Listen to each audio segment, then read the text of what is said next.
नमस्कार फ्रेंड, आज मैं आपके लिए वीडियो एग्ज़ाम 2018 का होने जा रहा है, उसका प्रैक्टिस सेट 2 हिंदी का लेकर आई हूँ। प्लीज़ अच्छा लगे तो लाइक कीजिए, मेरे चैनल को सब्सक्राइब कीजिए। चलिए देखते हैं। ये यहाँ पे पैराग्राफ है, आप लोग देख लीजिए।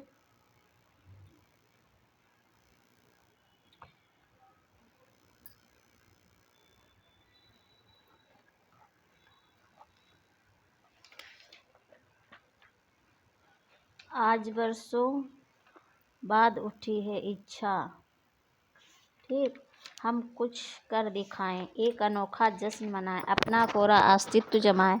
आज बरसों बाद सूखे पत्तों पर बसंत ऋतु आई है, विचार रूपी कलियों पर बाहर खिलाई, गहनता की फसल लहलहाई, गहनता की फसल लहलहाई है। शायद बरसों बाद उठी है इच्छा, हम कुछ कर दिखाएं, अपना कोरा अस्तित्व जमाएं। कवि के मन में इच्छा उत्पन्न हुई है, काहे की। यहाँ पे देखना है कि इस कवि के मन में किस चीज़ की इच्छा उत्पन्न हुई है, ठीक है।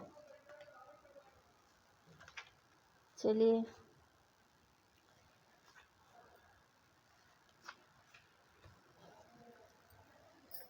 थोड़ा आराम से रख लेते हैं। कवि के मन, अब नेक्स्ट क्वेश्चन देखते हैं। यहाँ पे ये कवि के मन में इच्छा उत्पन्न हुई है, तो कवि के मन में आप ऊपर पैराग्राफ पढ़ लेते हैं। आज तो कवि के मन में कुछ महत्वपूर्ण कार्य करने की काहे की इच्छा उत्पन्न हुई, तो कुछ महत्वपूर्ण कार्य करने की, ठीक है, मन से बातें करने की, खुशियाँ मनाने की, काहे की। तो ये होता है आज, मतलब कुछ महत्वपूर्ण कार्य करने की, ठीक है, कुछ महत्वपूर्ण करने की इच्छा उत्पन्न हुई है। नेक्स्ट चलते हैं। सूखे पत्ते प्रतीक हैं, सूखे पत्ते प्रतीक हैं काहे के, पतझड़ के, अकाल के, मन के सूखेपन के, शुष्कता के। तो हम पैराग्राफ ऊपर पढ़ के आप लोग निकाल सकते हैं। तो इसका हमें करवा दे रहे, मन के सूनेपन के सूखे पत्ते जो हो प्रतीक हैं। किन कलियों पर बाहर का आगमन हुआ है, भावरूपी कलियों पर, विचार की कलियों पर, छोटी नई कलियों पर, शुष्क कलियों पर। तो इसका होगा विचारों की कलियों पर, ठीक है, बाहर का मन हुआ विचारों की कलियों पे। गहनता की फसल से कवि का क्या आशय है, तो विचारों में परिपक्वता, अपना अस्तित्व, लहलहाती फसलें, विचारों की गंभीरता। तो गहनता की फसल से कवि का क्या आशय है, तो आप लोग बताइए। आप पैराग्राफ पढ़ के ही इसको समझ सकते हैं, तो इसलिए मैं जल्दी जल्दी करवा दे रही हूँ। तो इसका ऑप्शन होगा विचारों में परिपक्वता, ठीक है, सही होगा। खड़ी बोली में सर्वप्रथम लोक कवि कौन माने जाते हैं, तो रामधारी सिंह दिनकर, सूर्यकांत त्रिपाठी निराला, श्याम नारायण पांडे, मैथिली शरण गुप्त। तो इसका होगा खड़ी बोली में सर्वप्रथम लोक कवि माने जाते हैं, तो मैथिली शरण गुप्त माने जाते हैं, ठीक। किस रस को रसराज कहा जाता है, किसको, श्रृंगार रस को, वीर रस को, शांत रस को, करुण रस को। तो ये जो है श्रृंगार रस को रसराज कहा जाता है, ठीक है। नेक्स्ट क्वेश्चन देखते हैं। हिंदी आकृति की दृष्टि से निम्नलिखित में से किस प्रकार की भाषा, प्रश्लिष्ट योगात्मक, अयोगात्मक, श्लिष्ट योगात्मक, अश्लिष्ट योगात्मक। तो इसमें कौन सा सही होगा, तो इसमें ऑप्शन सी सही होगा, श्लिष्ट योगात्मक भाषा है, ठीक है।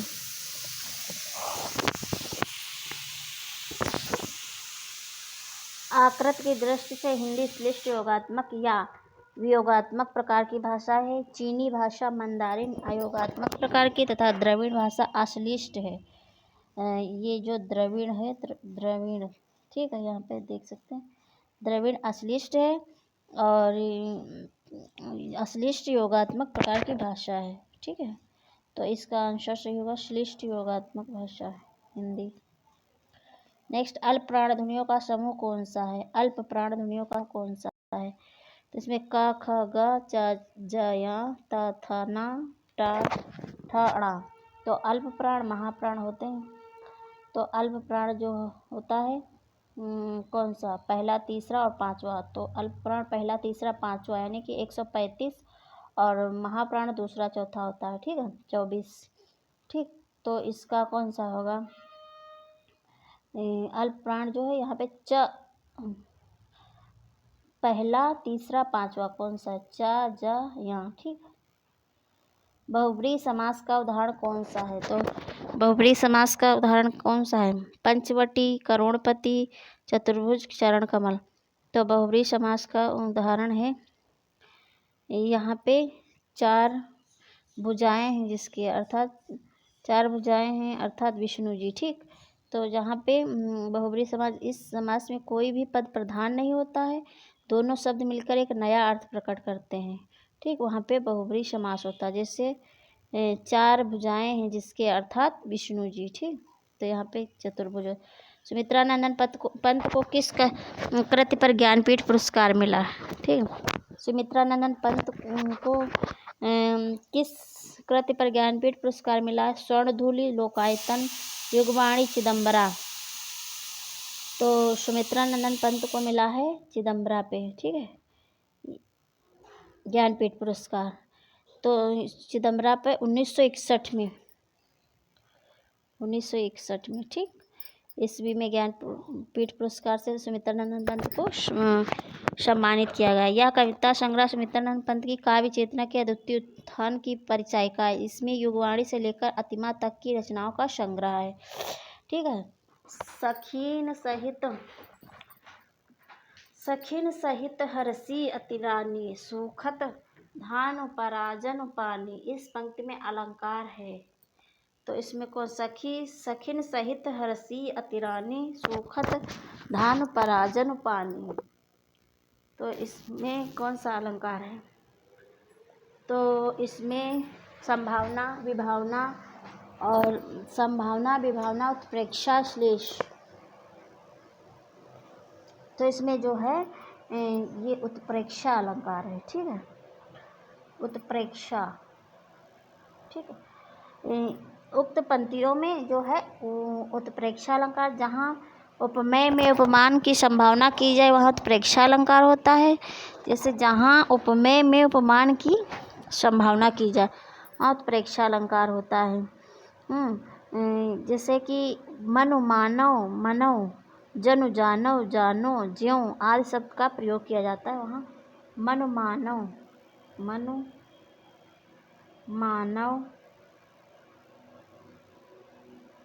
जनु, जानव, ज्यों आदि शब्दों का प्रयोग किया जाता है वहाँ उत्प्रेक्षा अलंकार होता है। जहाँ उपमेय का निषेध करके उपमान का आरोप किया जाए वहाँ, जहाँ उपमेय का निषेध करके उपमान का आरोप किया जाए वहाँ होता है, क्या होता है, तो रूपक अलंकार, प्रेक्षा अलंकार, अपहुति अलंकार, उपमा अलंकार। तो उपमेय में उपमान का निषेध करके उपमान का आरोप किया जाए वहाँ पर रूपक अलंकार होता है। ठीक है, जहाँ पर उपमेय का निषेध करके उपमान का आरोप किया जाए वहाँ रूपक अलंकार। जैसे मुख, चंद्र, ठीक है, चरण, कमल, कमल नयनी आदि इसके एग्जाम्पल है। ठीक, निम्नलिखित शब्दों में से एक का अर्थ तेल भी है, तो तेल भी है, शब्दों में से एक का अर्थ तेल भी है। ठीक है, किसका अर्थ यहाँ पे तेल भी है, तो प्रणय, प्रीति, स्नेह, अनुराग। तो इसमें जो है स्नेह होगा। ठीक है, ऑप्शन सी।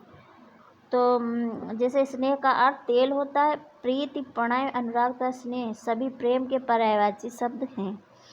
स्नेह का अर्थ तेल भी होता है। ठीक है, और प्रीति इसके अन्य पर्यायवाची प्रीति, अनुराग, प्रणय। ठीक है, ये सब हैं। निम्नलिखित बोलियों में से कौन सी बोली उत्तर प्रदेश में सामान्यतः नहीं बोली जाती, तो अवधी, ब्रज, मैथिली, खड़ी बोली। तो इसका आंसर कौन सा सही होगा, मैथिली नहीं बोली जाती। ठीक, अवधी, ब्रज, खड़ी बोली सब बोली जाती उत्तर प्रदेश में, मैथिली नहीं बोला। अब यहाँ पे देख सकते हैं त्रुटि वाले वाक्यांश को चुनिए, जैसे जहाँ पे त्रुटिहीन प्रश्न में 3 वाक्य दिए गए हैं, त्रुटि वाले वाक्यांश को चुनिए और उसके अनुरूप ABC पर चिन्ह लगाइए। यदि वाक्य त्रुटिहीन तो D पर चिन्ह लगाए। अब यहाँ पे देखते हैं त्रुटि कहाँ पे। जब मोहन सभा स्थल पर पहुंचा विसर्जन हो चुकी थी। ठीक, जब मोहन सभा स्थल पर पहुंचा तो सभा स्थल सॉरी जब मोहन सभा स्थल पर पहुंचा तब सभा विसर्जन हो चुकी थी। ठीक है, तो यहाँ पे विसर्जन नहीं होगा, यहाँ पे सभा स्त्रीलिंग में आता है ना, तो यहाँ पे विसर्जित होगा। ठीक है, यहीं पे त्रुटि है। ठीक, तो हमारा आंसर जो होगा यही होगा, विसर्जन हो चुकी थी, यहाँ पे गलती। विशेषण, विसर्जित विशेषण का प्रयोग किया जाएगा। अब नेक्स्ट देखते हैं, मिठास शब्द में किस प्रत्यय का प्रयोग हुआ है। तो मिठास में जो है आस, जैसे मीठा, ठास, आस, प्यास, तो मिठास में जो है आस प्रत्यय का प्रयोग हुआ है।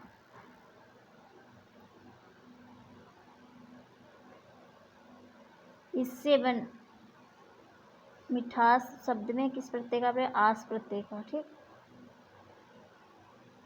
जो शब्दांश शब्दों के अंत में जोड़कर उसके अर्थ में परिवर्तन या विशेषता लाते हुए प्रत्यय कहलाते, जैसे आस इच्छावाचक प्रत्यय, इससे बनने वाले शब्द मिठास, प्यास, निकास आदि। ठीक है, उच्चारण का संधि विच्छेद होगा तो क्या होगा, तो उच्च धनचारण होगा, उच्च धनचारण, उतः धनचारण, उतधनचारण, उच्चा धनचारण। तो इसमें कौन सा सही होगा, तो इसमें ऑप्शन सी सही होगा, उत्धनचारण, उच्चारण का होगा उत्धनचारण।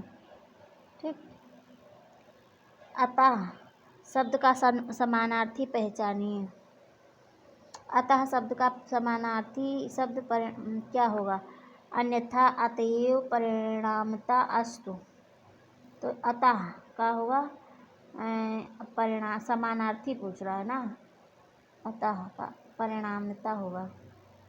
अतः शब्द का समानार्थी शब्द परिणामता, परिणामत है, इसका शुद्ध रूप परिणामता बनेगा। ठीक है, यहाँ पे परिणामत है, इसका शुद्ध शब्द होता है परिणामता, विसर्ग लग जाता है। ठीक, अमी का तत्सम रूप है। अमी का तत्सम रूप क्या है, तो अमी, अमृत, अमृत, अमी, तो इसमें आप देख सकते हैं अमी, अमृत, तो ऑप्शन बी सही होगा, अमी का अमृत होता है।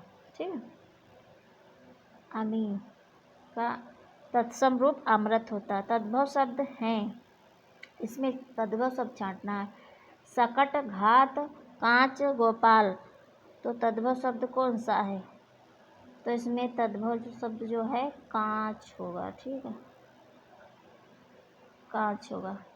बघेली बोली का संबंध किस उपभाषा से है, तो बघेली बोली का संबंध किस उपभाषा से है, तो राजस्थानी, पूर्वी हिंदी, बिहारी, पश्चिमी हिंदी, तो इसका ऑप्शन बी सही होगा, पूर्वी हिंदी से है। बघेली भाषा का संबंध किससे है, बघेली भाषा का संबंध पूर्वी हिंदी। अब पूर्वी हिंदी की एक ट्रिक है, अब छत्तीसगढ़ी, तो अब यानी कि अवधी, बघेली और छत्तीसगढ़ी पूर्वी हिंदी की है। और पश्चिमी, कानों की खड़ी बुंदेली, पश्चिमी हिंदी की ट्रिक है, कानों की खड़ी बुंदेली ब्रजभान हरि के पास, तो उससे आपने कहा कन्नौजी और खड़ी बोली और ब्रजभाषा, ये सब आते हैं इसके अंतर्गत। ठीक है, धोखे भरे आधुनिक समाज में यहाँ पे देखना है कि प्रवृत्ति दिन प्रतिदिन बढ़ती जा रही। धोखे भरे आधुनिक समाज में यहाँ पे मतलब भरना है। ठीक है, फिल इन द ब्लैंक्स कि प्रवृत्ति दिन प्रतिदिन बढ़ती जा रही, तो कहा है कि प्रत्यावर्तन, प्रवंचन, प्रवचन, प्रवर्तन, तो इसमें कौन सा सही होगा, तो इसमें है हमारा धोखे भरे आधुनिक समाज में प्रवंचन की प्रवृत्ति दिन प्रतिदिन बढ़ती जा रही। ठीक है, प्रवंचन होगा ऑप्शन बी। विकास के लिए आर्थिक आवश्यक होती है, मतलब आवश्यक होती है। आर्थिक क्या आवश्यक होती है? तो विविधता, आत्मनिर्भरता, सक्षमता, बहुलता। तो इसमें हमारा होगा विकास के लिए आर्थिक आत्मनिर्भरता आवश्यक होती है। ठीक है, नेक्स्ट देखते हैं, इनमें से किस छंद में प्रथम व अंतिम शब्द समान होता है? प्रथम व अंतिम शब्द समान होता है तो किसमें? तो इसमें छप्पय कुंडलिया होना चाहिए, यहाँ पे गलत लिखा है कुंडलिनी। इंद्र वज्रा उपजाति, तो इसमें जो है कुंडलिया होगा। ठीक है, कुंडलिया, ठीक, कुंडलिनी लिखा है ना यहाँ पे। कुंडलिया छंद में प्रथम और अंतिम शब्द समान होता है। यह मात्रिक विषम संयुक्त छंद है। इसके भी छप्पय की तरह 6 चरण होते हैं। दोहा और रोला छंद मिलाने से यह छंद बनता है। इस छंद की प्रथम चरण की रचना दोहे में प्रथम और द्वितीय चरण को मिलाकर होती है। फिर दोहे के तृतीय तथा चतुर्थ चरण मिलाने से इसका द्वितीय चरण बनता है। अंत में रोले के चरण क्रमशः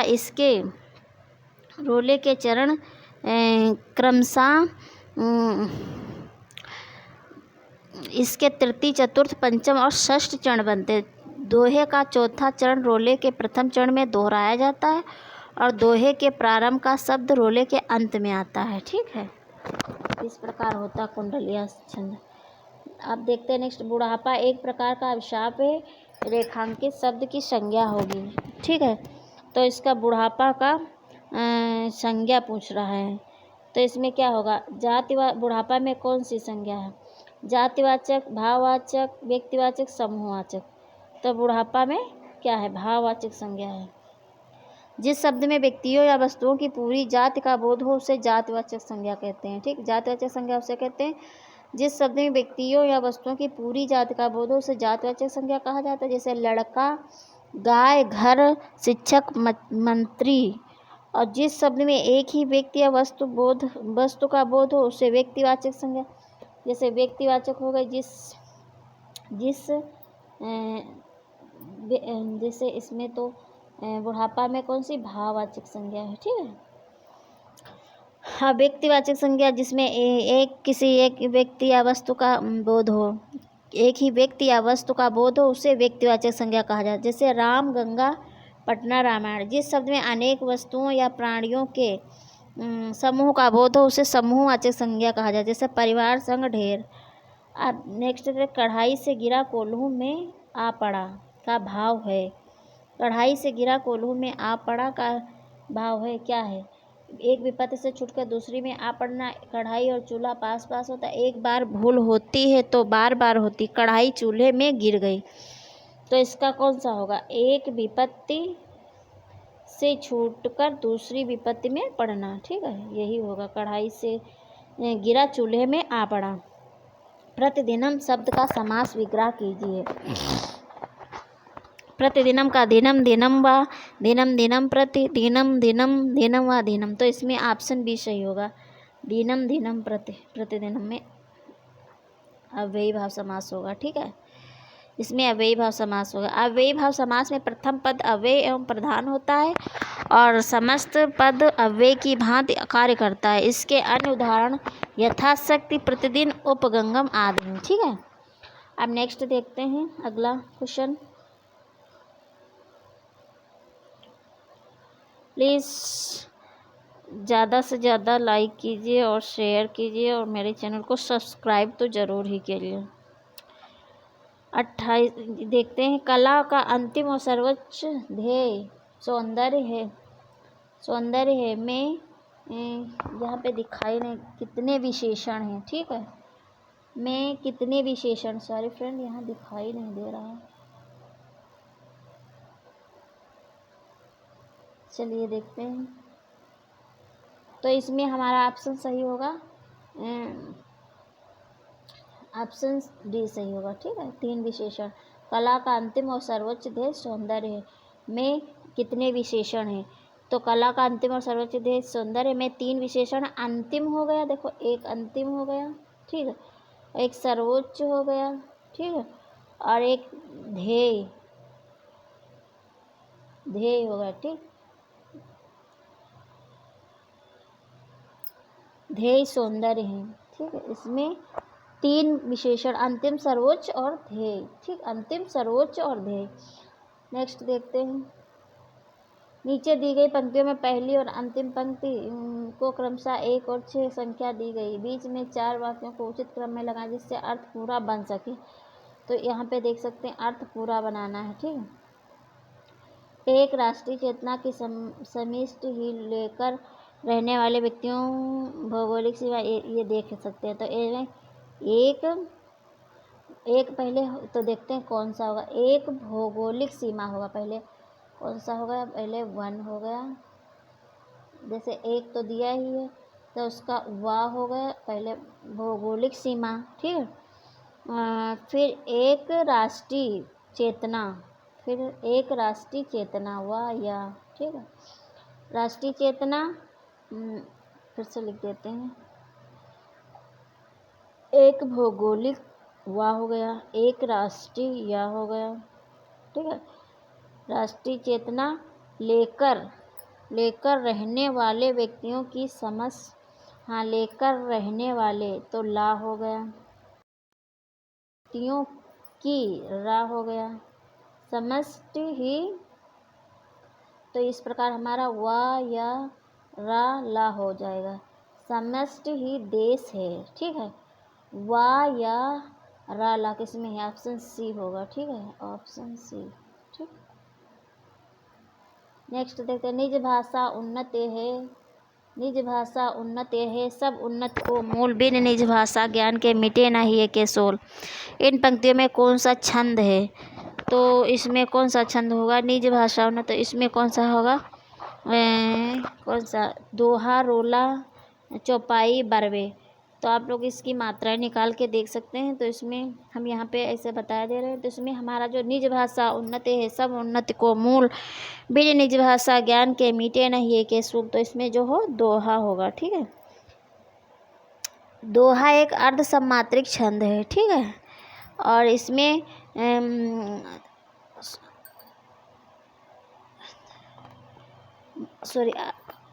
अर्धसम्मात्रिक नहीं, यह मात्रिक छंद है। इसके 4 चरण होते हैं, प्रथम एवं तृतीय चरण में 13 मात्रिक छंद है। दोहा मात्रिक छंद है, इसके 4 चरण होते हैं। ठीक है, 4 चरण होते हैं। प्रथम एवं तृतीय चरण में 13 दोहा के प्रथम तृतीय चरण में 13 द्वितीय एवं चतुर्थ चरण में 11 मात्राएं होती हैं। पहले, प्रथम और तृतीय, पहली और तीसरे में 13। ठीक है, और दूसरे चौथे में 11। ठीक है, 11 मात्राएं होती दोहा के। ठीक है, 11 मात्राएं होती हैं। चलिए, और इसका उल्टा होता सोरठा। सूर सुर तुलसी शशि उडगन केशवदास और कवि खदोत सम, जहाँ तहाँ करे प्रकाश। सूर सुर तुलसी शशि उडगन केशवदास और कवि खगोत सम, जहाँ तहाँ करे प्रकाश। इन पंक्तियों में किस अलंकार का प्रयोग हुआ है, तो इसमें कौन सा हुआ है, अनुप्रास, यमक, उत्प्रेक्षा, विरोधाभास। तो इसमें जो है यमक अलंकार का प्रयोग हुआ है। ठीक है, जैसे कि यमक जब कोई शब्द एक से अधिक बार आए और प्रत्येक बार उसका अर्थ अलग हो तो वहाँ पे यमक अलंकार। यहाँ सूर शब्द जो है, जैसे कि देखते हैं सूर सुर, सूर सुर, सूर शब्द 2 बार आया है। ठीक है, जिसका अर्थ पहले का सूर्य है और दूसरे का सूरदास है। ठीक है, अतः यहाँ यमक अलंकार। अनुप्रास, जैसे अनुप्रास का है, वर्णों की आवृत्ति को जहाँ पे वर्णों की आवृत्ति होती है वहाँ अनुप्रास अलंकार होता है। और उत्प्रेक्षा में, उपमेय में उपमान की कल्पना की जाती, विरोध ना होते हुए भी आभास होना विरोधाभास है। ठीक है, इसी प्रकार होते हैं। संघ की राजभाषा हिंदी और लिपि देवनागरी होगी। यह संविधान के किस अनुच्छेद में वर्णित है, तो ये अनुच्छेद 343, अनुच्छेद 340, अनुच्छेद 345, अनुच्छेद 346। तो इसमें अनुच्छेद 343 होगा। ठीक है, नेक्स्ट देखते हैं। अंतरंग का सही विलोम है क्या है, बहुरंग, बहिरंग, सबरंग, कुरंग। अंतरंग का सही विलोम क्या है? तो अंतरंग का सही विलोम होगा बहिरंग। ठीक है, बहिरंग होगा ऑप्शन बी। वह कार मेरी, इस वाक्य में कौन सा कारक है? वह कार मेरी है। ठीक है, तो इसमें कौन सा होगा? संबंध होगा ना, करण कारक, संबंध कारक, संप्रदान, अधिकरण। तो इसमें होगा वह कार मेरी है, तो इसमें होगा संबंध कारक।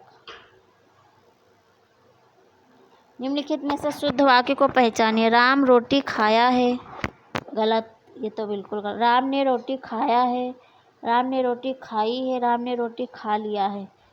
तो इसमें कौन सा सही होगा? इसमें जो है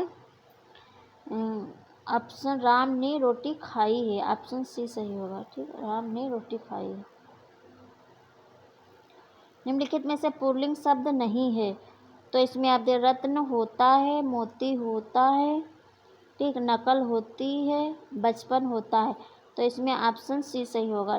पुल्लिंग शब्द सॉरी हाँ, नकल होती, रत्न होता है, मोती होती है। ठीक है, तो इसमें होती है, पुल्लिंग पूछ रहा है ना, तो जैसे रत्न होता है, ठीक, मोती होता है, बचपन होता है, तो इसमें नकल होती है। ठीक है, तो पुल्लिंग शब्द नहीं है। ठीक है, स्त्रीलिंग पूछ रहा है ना, तो ये भी पुल्लिंग, ये भी पुल्लिंग, ये भी पुल्लिंग, ये भी पुल्लिंग, ये भी पुल्लिंग, ये भी पुल्लिंग, और ये जो है स्त्रीलिंग है। ठीक है, ठीक, ये स्त्रीलिंग, नकल होती है। चलिए नेक्स्ट देखते हैं।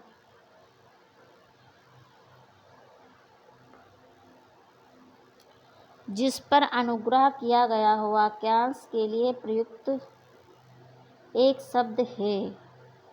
जिस पर अनुग्रह किया गया हो वाक्यांश के लिए एक शब्द कौन? अनुग्रहित, अनुग्रहित, अनुग्रही, अनुग्रहित, अनुग्रहित। इसमें कौन सा होगा? तो इसमें हमारा बी सही होगा, अनुग्रहित। जिस पर अनुग्रह किया गया हो वाक्यांश के स्थान पर प्रयुक्त होने वाला शब्द अनुग्रहित होगा। उल्लेखनीय है कि अनुग्रहित शब्द वर्तन की दृष्टि से अशुद्ध है।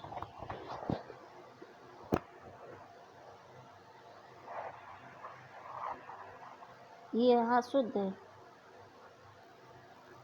चलिए देखते हैं, निम्नलिखित वाक्यों में से किसमें बहुवचन का प्रयोग हुआ है? तो निम्नलिखित वाक्यों में से किसमें बहुवचन का प्रयोग हुआ है? लड़का कहता है, लड़के ने कहा, लड़के लड़के से कहते हैं, लड़के ने लड़के से कहा। तो इसमें लड़के लड़के से कहते हैं, बहुवचन का प्रयोग हुआ है ना, तो लड़के लड़के से कहते हैं, इसमें बहुवचन का प्रयोग हुआ। अब यहाँ नेक्स्ट है, प्रत्यक्ष में संधि है। प्रत्यक्ष में कौन सी संधि है? तो गुण संधि, दीर्घ संधि, अयादि संधि, गुण संधि, दीर्घ संधि, अयादि संधि, यड़ संधि। तो इसमें कौन सा? प्रत्यक्ष, प्रत्यक्ष में यड़ संधि है। ठीक है, या वारा ला आता है, वहाँ पे यड़ संधि होती है। प्रतिध्वनि, अब इसका प्रत्यक्ष,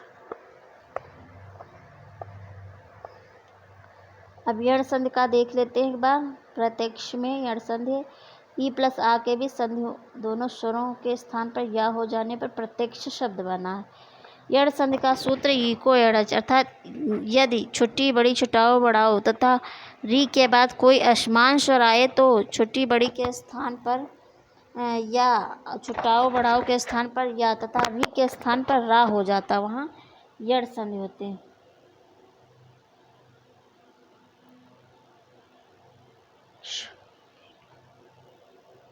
प्रतिधन अक्ष होगा। ठीक, प्रत्यक्ष। तो ई और प्लस ये यहाँ पे छुट्टी ई की मात्रा काट देंगे, यहाँ पर आ बना तो बराबर हो जाएगा ई प्लस आ बराबर, ठीक, या ई प्लस आ बराबर या हो जाएगा। ठीक, दैत्य धन अरि, देतारी एक उदाहरण है।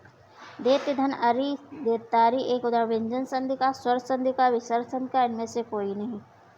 तो इसमें ये जो है देते धन अरी, तो देत्यारी बन जाएगा, तो बड़ा आ जाएगा ना, तो इसमें यो होगा वो दीर्घ स्वर संधि होगा यहाँ पे, ठीक, दीर्घ स्वर संधि का दीर्घ स्वर, जहाँ पे बड़ा बड़ी बड़ा बड़ी बड़ाऊ आए वहाँ पे दीर्घ स्वर संधि होती है, ठीक है। अब देखते हैं नीलोत्पल शब्द में समास है। नीलोत्पल तो अव्ययी भाव तत्पुरुष कर्मधारय बहुब्री, कौन सा होगा? नीलोत्पल शब्द में समास अव्ययी भाव तत्पुरुष कर्मधारय बहुब्री, तो इसमें जो है नीलोत्पल में विशेषण विशेष है, ठीक, तो इसमें विशेषण विशेष किस में होता है? कर्मधारय में होता है, कर्मधारय समास है। नीला है जो उत्पल, इसका वो होगा विग्रह नीला, सॉरी कर्मधारय नीला है जो उत्पल ठीक, कर्मधारय नीला है जो उत्पल कर्मधारय। स्वाभाविक स्वागत, इन दोनों शब्दों में कौन सा उपसर्ग है? तो स्वाभाविक और स्वागत, तो जैसे कि इसका हम संधि विच्छेद करेंगे तो कैसे? स्व, ठीक है, प्लस भाव प्लस इक, ठीक है, स्वाभाविक हो गया, ठीक। और इसका स्वागत का सुधन आगत होगा, स्वागत का सुधन आगत, तो इसलिए ये स्वाभाविक बन जाएगा और ये आगत। तो इसमें क्या, इन दोनों में कौन सा उपसर्ग पूछ रहा है? तो इसमें स्व है, ऊपर वाले में स्वाभाविक में स्व उपसर्ग, स्व, और इसमें सु और स्व, तो जैसे स्वाभाविक में स्व और स्वागत में सु, तो ऑप्शन सी सही होगा। इसमें जो है दोनों में क्रमशः स्व और सु है, स्व और सु। निम्नलिखित में से एक शब्द की वर्तनी अशुद्ध है, तो इसमें आप लोग देखिए कौन सा सही है।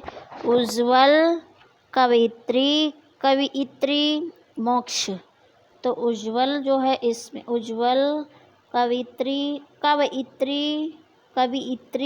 मोक्ष, तो वर्तनी अशुद्ध है। में से शब्द की उज्ज्वल भी सही, ठीक, कवियत्री भी सही, मोक्ष भी सही, ये कवियत्री गलत है, तो इसका यही होगा, अशुद्ध वर्तनी वाला यही होगा। तो आंसर हो निम्न में से कौन में से एक शब्द की वर्तनी अशुद्ध है? तो इसकी अशुद्ध है कवियत्री, ये वाला शुद्ध है, बाकी सब सही है। महाश्वेता किसका पर्यायवाची है? महाश्वेता लक्ष्मी, सरस्वती, पार्वती, सीता, तो महाश्वेता किसका पर्यायवाची है? महाश्वेता सफ़ेद जिनके वस्त्र हैं, जैसे कि सरस्वती माता, ठीक, सरस्वती माता का है महाश्वेता। और सरस्वती माँ के अन्य पर्यायवाची वागीश्वरी, इला, विधात्री, ईश्वरी, वाक, आशा, ब्राह्मी, शारदा, वागीश, वीणा, पर्ण, भारती, गिरा आदि सरस्वती के पर्यायवाची, ठीक। अब जानकी के वैदेही, जानकी, रामप्रिया, जनक नंदिनी, भूमिजा तथा जनक तनया आदि सीता के पर्यायवाची, ठीक, सीता के पर्यायवाची हैं।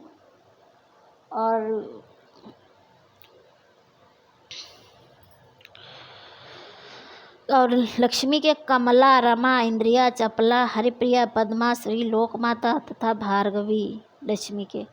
और इनके पार्वती जी के हैं उमा, गिरिजा, भवानी, गौरी, शिवा, अंबिका, पार्वती, ठीक है। अब नेक्स्ट देखते हैं निम्नलिखित में से घोड़ा का पर्यायवाची नहीं है। तो देखो घोड़ा का अश्व भी है, सैंधव भी है और घोटक भी है, ठीक। घोड़ा का पर्यायवाची नहीं पूछ रहा है, तो ये यातुधान नहीं होगा। अश्व, सैंधव, घोटक हैं, यातुधान नहीं होगा। आचार का विलोम शब्द है। आचार का विलोम शब्द क्या है? अनाचार, आचार, अत्याचार, विचार, तो आचार का विलोम होगा अनाचार, ठीक है। जो शीघ्र ही किसी बात या युक्ति को सोच ले तो उसे क्या कहते हैं? उसे क्या कहते हैं? सहमति, व्युत्पन्नमति और प्रत्युन्मति और सम्मति। तो इसमें कौन? प्रत्युन्मति। जो शीघ्र ही किसी बात या युक्ति को सोच ले उसे प्रत्युन्मति कहते हैं। ठीक है। अपने मुँह मियाँ मिट्ठू बनना, मुहावरा है। अपने मुँह मियाँ मिट्ठू बनना, अपनी बातें छिपाना, अपनी निंदा स्वयं करना, अपनी प्रशंसा स्वयं करना, अपनी चर्चा स्वयं करना। ये तो सबको ही पता होगा। अपनी प्रशंसा स्वयं करना, अपने मुँह मियाँ मिट्ठू बनना, अपनी प्रशंसा स्वयं करना। ठीक है। और नेक्स्ट देखते हैं 49। निस्दिन बरसत नयन हमारे, इस पंक्ति में किस रस का वर्णन है? निस्दिन बरसत नयन हमारे, जिस जब से श्याम सिधारे। ठीक है। इस पंक्ति में किस रस का वर्णन है? तो इसमें कौन सा होगा? वीर रस, भयानक रस, वात्सल रस, श्रृंगार रस। तो इसमें भयानक तो है नहीं, वीर भी नहीं है, भयानक भी नहीं, वात्सल भी नहीं, तो इसमें श्रृंगार रस है। निस्दिन बरसत नयन हमारे, जब से श्याम सिधारे। गोपियाँ जो कृष्ण जी की याद में आंसू बहा रही वही यहाँ पे हैं, उनका श्रृंगार यानी कि उनका प्रेम है। ठीक। नेक्स्ट, सो शिव धनु मृणाल की नाई, तोरव राम गड़ेव गोसाई। सो शिव धनु मृणाल की नाई, सो शिव धनु मृणाल की नाई, तोरव राम गड़ेव गोसाई। ठीक है। तो इसमें कौन सा होगा? इस पंक्ति में किस अलंकार का प्रयोग हुआ है? ठीक है। तो सो शिव धनु मृणाल की नाई, तोरव राम गड़ेव गोसाई। तो इस पंक्ति में विभावना, वक्रोक्ति, अर्थांतरन्यास, उपमा किस अलंकार का प्रयोग हुआ है? तो इसमें जो है उपमा अलंकार का प्रयोग हुआ। ठीक है। तो इस उपमा अलंकार, जहाँ दो वस्तुओं में एक रूप, रंग, गुण और धर्म के आधार पर समानता का बोध कराया जाता है। ठीक है। जहाँ पर दो वस्तुओं के में रूप, रंग, गुण या धर्म के आधार पर समानता का बोध कराया जाए वहाँ पे उपमा अलंकार होता है। ठीक है। इस प्रकार हमारे यहाँ पे 50 क्वेश्चन कंप्लीट होते हैं। प्लीज़ अच्छा लगे तो लाइक कीजिए और हमारे मतलब वीडियो को ज़्यादा से ज़्यादा शेयर करिए और